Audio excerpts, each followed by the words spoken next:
안녕하십니까. 네, 이번 방송은 우크라이나 드론 공격 이야기가 되겠습니다. 트럼프 미 대통령이 내놓은 30일간의 부분 휴전안이 논의되고 있죠. 그런 가운데 쿠르스크 상황은 어떻게 되어가고 있는가 말씀드리겠습니다. 한마디로 좋지 않습니다. 우크라이나군은 수자에서 포위 상태로 되면서 결국 러시아군에 내주고 철수하는 상황이 된 것 같습니다. 그런데 수자 또는 수두자라고 하지요. 우크라이나군 보급 기지였었는데요.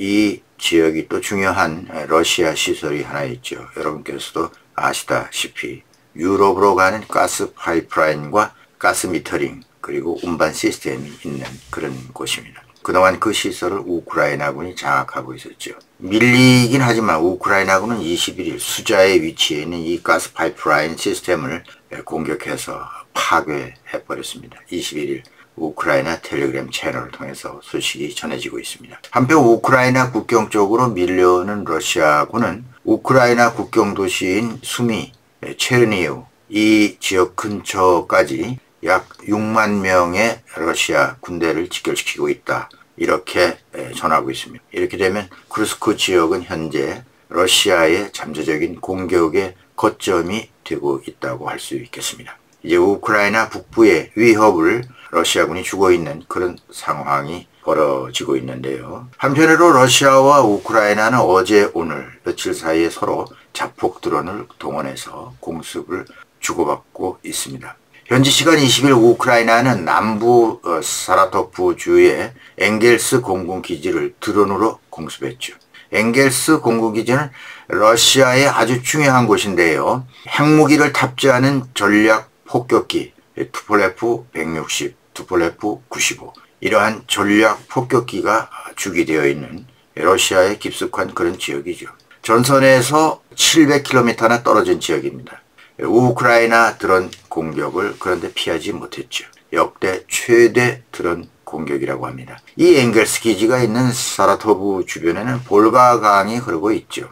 이 소셜미디어에 공유된 영상에서 보면 비행장에서 강력한 폭발이 일어나면서 주변에 작은 건물들이 파괴되는 모습이 담겼는데요. 우크라이나 국방부 설명으로는 공군기지 타격 과정에서 폭탄 등이 유폭을 일으켰다고 설명을 하고 있습니다. 엄청난 폭발이 일어났다고 합니다. 러시아 측에서는 이번 드론 공격으로 10명이 부상당했다고 합니다. 근데 그것보다 우크라이나가 노리는 것은 유류 시설 그리고 항공기 파괴가 목적이 되겠죠. 러시아 국방부는 이날 자국 내의 각지에서 모두 132기의 우크라이나 드론이 들어오는 것을 격추했다고 밝혔는데요. 엥겔스 기지는 이번만이 아닙니다. 2022년 이후에 여러 차례 공격 대상이 되어 왔습니다. 미디어 채널 넥스타가 X에 올린 자세한 그 자료를 소개해 보면요. 지도를 보시고 계시면 보이시죠? 지도 위에 빨간색으로 표시된 부분 이게 러시아 땅이죠. 20일입니다. 동시다발로 드론이 때리고 있는 그런 지역인데요. X에는 사라토프 54대, 또 보르네시 40대, 또 벨고로드 22대 이외에 로스토프 9대, 쿠르스크 3대, 리페츠크 1대, 크림반도 상공에서도 드론을 격추했다고 설명하고 있습니다. 러시아 측도 가만히 있지 않죠. 질세라 보복 공격이 따르죠. 18일 밤부터 이튿날 새벽까지 쿠르스크 주와 주변 우크라이나 수미주 일대 병원, 철도 등을 겨냥해서 대규모 드론 공격을 감행했습니다. 우크라이나군 보도로는 러시아 드론 145대가 출격을 했는데 그 가운데 72대를 격추했다 이렇게 밝히고 있습니다. 젤렌스키 우크라이나 대통령이 이렇게 말했습니다. 병원과 철도 시설 등 민간 인프라를 겨냥한 러시아군의 공격은 푸틴의 말이 현실과 다르다는 것을 보여준다. 그러면서 미국이 제안한 휴전을 사실상 러시아는 거부한 거나 마찬가지다. 이렇게 비난했습니다. 러시아군은 또 20일 저녁에는 우크라이나 남부 해안의 유일한 해상 수출 기지인 오데사항 여기를 또 대대적으로 공격했는데요. 인명피해 규모는 확인되지 않았지만 현지 당국자들은 15차례에 걸쳐서 폭발이 이어지면서 도시 전체가 불길에 휩싸였다고 말했습니다. 이 오데사 항이 우크라이나가 현재 흑해로 진출하는 유일한 항이죠. 아름다운 항구인데요.